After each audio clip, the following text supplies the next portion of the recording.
पुनः स्वागत है।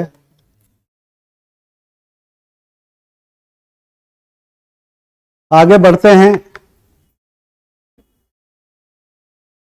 और अगला चैप्टर 3, ये जो चैप्टराइज किया है हमने सिलेबस प्री और मेंस को इंटीग्रेट करके और उसको डिटेलिंग करके कंबाइंड बनाया है, सो दैट आपको कहीं दिक्कत ना हो और क्या पढ़ना ना पढ़ना की टेंशन से आप दूर रहें। तो चैप्टर नंबर 3 है संविधान का उद्विकास एवं विशिष्ट लक्षण, evolution of constitution and specific features. तो संविधान का उद्विकास और विशिष्ट लक्षण के क्रम में आप देखिए इसका इवोल्यूशन कैसे हुआ। तो इसका इवोल्यूशन कैसे हुआ वो अभी हमने जस्ट पीछे आपको 2 मिनट के लिए बताया भी था कि इसमें 246 से ज्यादा अनुच्छेद जो है कहां से लिए गए, 1935। तो 1935 भारत शासन अधिनियम 1935 से लिया गया। तो विकास जो है ये किसी राजनीतिक क्रांति का परिणाम नहीं है। भारतीय गणतंत्र का संविधान यह जनता के मान्य प्रतिनिधियों के निकाय के अनुसंधान का परिणाम है। मतलब ये कोई क्रांति नहीं हुई थी, और एक क्रांति नहीं हुई थी जिसके बेसिस पे ये संविधान बना, बल्कि जनता के जो ऑथराइज्ड प्रतिनिधि थे उनके अपने विचार विमर्श जो 2 वर्ष 11 महीना 18 दिन लगा, उसका परिणाम है। 60 देशों का अध्ययन जो किया बाबा साहब ने, उसका परिणाम है। हमारे सार्वभौमिकतावाद का परिणाम है। हमारे वसुधैव कुटुंबकम की संकल्पना को चरितार्थ करने का परिणाम। तो इस तरीके से जो है इसका उद्विकास हुआ। ये सब हिस्टोरिकल एक्ट हैं जो चला आ रहा था, उनका भी कहीं ना कहीं उसमें इनकॉर्पोरेशन है, समामिलन है। और इसमें सबसे बड़ी बात यह है कि संविधान सभा द्वारा जो ये संविधान लिखा गया वो रायजादा बंधुओं ने अपने हाथ से, हस्तलिपि में, प्रिंटिंग नहीं है, ओरिजिनल जो है हाथ से लिखा हुआ है। कैलीग्राफी जिसे बोलते हैं, अच्छे हैंडराइटिंग में लिखना, कैलीग्राफर होता है जो अच्छे हैंडराइटिंग। ये पूरा संविधान हाथ से लिखा हुआ है। मजे की बात देखिए, टाइप नहीं किया गया, जो ओरिजिनल था वाजबी है। और रायजादा बंधु थे, वो लोग ये लिखते थे, उनकी हैंडराइटिंग बहुत अच्छी थी। ये आता है हमारा संविधान हस्तलिखित है या मूल रूप से हस्तलिखित है या प्रिंटेड है। तो हमारा संविधान एक तो रिटन फॉर्म में है, चाहे हस्तलिखित ही क्यों ना हो। रिटन फॉर्म का मतलब हुआ कि इसका डॉक्यूमेंटेशन है, जबकि ब्रिटेन का संविधान का जो है वो अलिखित है, अनरिटन है, परंपराओं पर आधारित है, उसकी कोई हार्ड कॉपी नहीं है।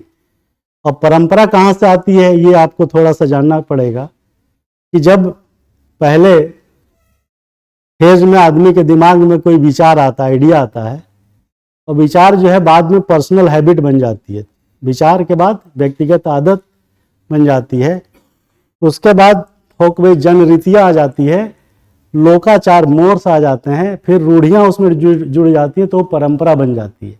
जब परंपराओं का संस्थानीकृत कर दिया जाता है, इंस्टीट्यूशनलाइज कर दिया जाता है, तो वो संस्था बन जाती है। तो कोई भी चीज़ें रातों रात नहीं बनती। तो ब्रिटेन का संविधान अगर अलिखित है, अनरिटन है, तो वो परंपराओं पर आधारित है। और हमारे देश में, हमारे समाज में परंपराएं लिखित नहीं है। ये कहीं नहीं लिखा है कि आप जो है पीपल के पेड़ पे जाके जल चढ़ाएंगे, ये परंपरा है। आप समाज में व्यवहार कैसे करेंगे, ये परंपरा है। तो ब्रिटेन का संविधान भी अलिखित है, वो परंपराओं पर आधारित है, परंतु भारत का संविधान जो है लिखित है, लचीली है, फ्लेक्सिबल है, क्योंकि उसमें तमाम संशोधन हो सकते हैं। और आज तक 100 से ज़्यादा संशोधन, अमेंडमेंट उसमें हो चुका है, इसलिए उसको फ्लेक्सिबल कहते हैं। ये कई बार आता है कि भारतीय संविधान के विशिष्ट लक्षणों का व्याख्या करिए, लचीली है। तीसरा, लंबा संविधान है, अनुच्छेद इसमें 400 से ऊपर पहुंच गए, 25 से ज़्यादा भाग हो गए, तो ये बहुत ज़्यादा बृहद है। परिसंघीय है, क्योंकि इसमें केंद्र और राज्य के बीच सत्ता का विभाजन है, और कुछ मामलों में आपको एक तरफा लगता है, परंतु वो पूर्ण रूप से एक तरफा एक्स पार्टी नहीं है, क्योंकि आपके विचार व्यक्त करने की आज़ादी उसमें प्रोसीजर में दी हुई है और आपकी बात सुनने के बाद ही संघ द्वारा निर्णय लिया जाता है। भले इसकी संभावना है कि आपकी बात सुनने के बाद भी उसको शामिल न किया गया हो, लेकिन आपकी बात सुनने के बाद ही जो है आगे का उसमें प्रोसीजर आता है। और परिसंघीय के बाद मूल अधिकार एवं कर्तव्य को संवैधानिक दर्जा दिया हुआ है। आपके अधिकार के साथ कर्तव्य का बोध भी कराया गया है कि आप अपने राइट्स को तभी राइट समझिए जब आपकी जो ड्यूटी है वो पूरी हो रही हो।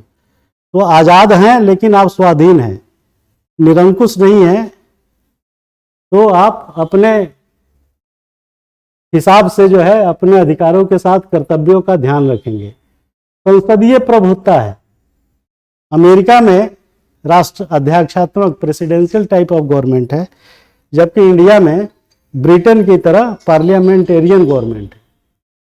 तो संसदीय संप्रभुता उसमें निर्धारित की गई है, जो कि अमेरिका के एग्जीक्यूटिव के बजाय ब्रिटेन के एग्जीक्यूटिव को रेफरेंस किया गया है।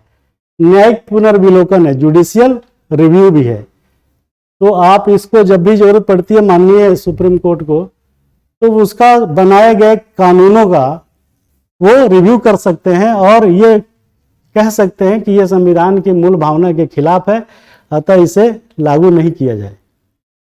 तो चेक एंड बैलेंस, इसी को बोलते हैं व्यवस्थापिका, कार्यपालिका और न्यायपालिका के बीच चेक एंड बैलेंस है। कोई एक आदमी निरंकुश कोई एजेंसी नहीं हो सकती। कुछ पावर उसके हाथ में है तो उसका कुछ पावर उसके हाथ में है। तो न्यायिक पुनर्विलोकन है और सांप्रदायिक प्रतिनिधित्व के बिना सार्वजनिक अधिकार है मतदान का। तो सांप्रदायिक प्रतिनिधित्व जो है नहीं है यहाँ धर्म के आधार पे। और ये जो सार्वजनिक अधिकार दिया हुआ है चुनाव लड़ने का, ये आपका कॉन्स्टिट्यूशनल राइट है, संवैधानिक अधिकार है। ये आता है कई बार कि राइट टू वोट क्या है, 324 आर्टिकल में शायद इसका वर्णन मिलता है। तो ये संवैधानिक अधिकार आपको जो है कॉन्स्टिट्यूशनल राइट, मौलिक अधिकार नहीं है, कानूनी भी नहीं है, संवैधानिक है। मतलब संविधान के अनुच्छेद 324 में 18 साल से ज़्यादा उम्र के लोगों के द्वारा वोट डालने का अधिकार है, इसलिए वो कॉन्स्टिट्यूशनल राइट है। कई बार आता है ये। और संसदीय शासन के साथ निर्वाचित राष्ट्रपति है, जैसे कि ब्रिटेन में निर्वाचित नहीं होते बल्कि वंशानुगत होते हैं। राजा का बेटा राजा बनेगा, सिंबॉलिक। वहाँ राष्ट्राध्यक्ष राष्ट्रपति का चुनाव नहीं होता बल्कि वंशानुगत होता है। और समाजवाद पहले ही बता चुके हैं, पंथ निरपेक्ष भी बता चुके हैं। ये जो शब्द जोड़े गए हैं जिनका स्पष्टीकरण नहीं है, ये हर चीज की व्याख्या संविधान में नहीं की जा सकती। बहुत सारी चीजें ऐसी होती है जो अंडरस्टूड होती है। इस पे माननीय न्यायालय ने भी कई बार टिप्पणी किया, हाल ही में भी, कि चुनाव आयोग की भर्ती प्रक्रिया क्या है, संविधान में वर्णित नहीं है। लोक सेवा आयोग के सदस्यों का कैसे भर्ती और उनका वो होगा, वो हर चीज उसमें लिखी नहीं है। बहुत सारी चीजें उसमें जो है शॉर्ट में लिख के आगे बढ़ गया है। तो ये जो है आपका भारतीय संविधान के विशिष्ट लक्षण है जो आपके सामने हमने बताया, और ये बार बार आपके हर चैप्टर में हर उसमें जो रेफर करेगा। तो इस पे एक क्वेश्चन बनता है कि भारतीय समाजवाद का उद्देश्य मार्क्सवाद एवं समाजवाद का मिश्रण है, विश्लेषण करें। क्या यह पूंजीवाद से समष्टिवाद की ओर एक कदम है? तो समाजवाद जो हमारा है वो मार्क्सवाद की तरह नहीं है। मार्क्सवाद का समाजवाद और हमारा समाजवाद में सिर्फ जो है साधनों की पवित्रता, चाहे जो मजबूरी हो हमारी मांगे पूरी हो, ये मार्क्सवादी स्लोगन यहाँ भारत में नहीं है। यहाँ है काम करेंगे पूरे दाम, मेहनत से करेंगे सब काम। तो ये चीज जो है समाजवाद हमारा मार्क्सवाद की तरह नहीं है, क्योंकि वहाँ पे साधनों का इस्तेमाल, चाहे हिंसा हो, चाहे उचित साधन हो, चाहे अनुचित साधन हो, सबको वो यूज करता है। जबकि हमारा समाजवाद बिल्कुल गैर हिंसा है। उद्देश्य दोनों का सेम है। और पंथ निरपेक्ष शब्द भी जोड़े गए, इसको भी कहीं डिफाइन नहीं किया है संविधान में, न समाजवाद को डिफाइन किया है न पंथ निरपेक्ष को डिफाइन किया है। तो इस पे भी आता है कि ये सब ऐसे ही डाल दिया गया है। ये डाला इसलिए गया है ताकि अपनी सुविधा के हिसाब से जब चाहे जैसा इंटरप्रिटेशन कर लें। ये श्रीमती इंदिरा गांधी के जमाने का ये सब शब्द है, तो वो उसके पीछे हिडन एजेंडा था उनका कि जब जैसी जरूरत पड़ेगी वैसे जो है हम उसको इंटरप्रेट कर लेंगे। तो ये भी प्री में आता है कई बार स्टेटमेंट में कि समाजवाद में पंथ निरपेक्ष शब्द जोड़े गए, लेकिन वो अस्पष्ट है और उनका कोई संविधान में स्पष्टीकरण नहीं है। कैसे? तो एक क्वेश्चन ये बन सकता है। दूसरा, भारत का संविधान जो हमने पहले बताया कि उधार का संविधान नहीं है, और उसके 5 लॉजिक बताए कि क्यों नहीं है, उसको और इसको एक साथ आप डबटेल करके तब पढ़िए, तो आपकी हर चीज जो है क्लियर हो जाएगी। अगर कोई डाउट है तो आप पूछ लीजिएगा।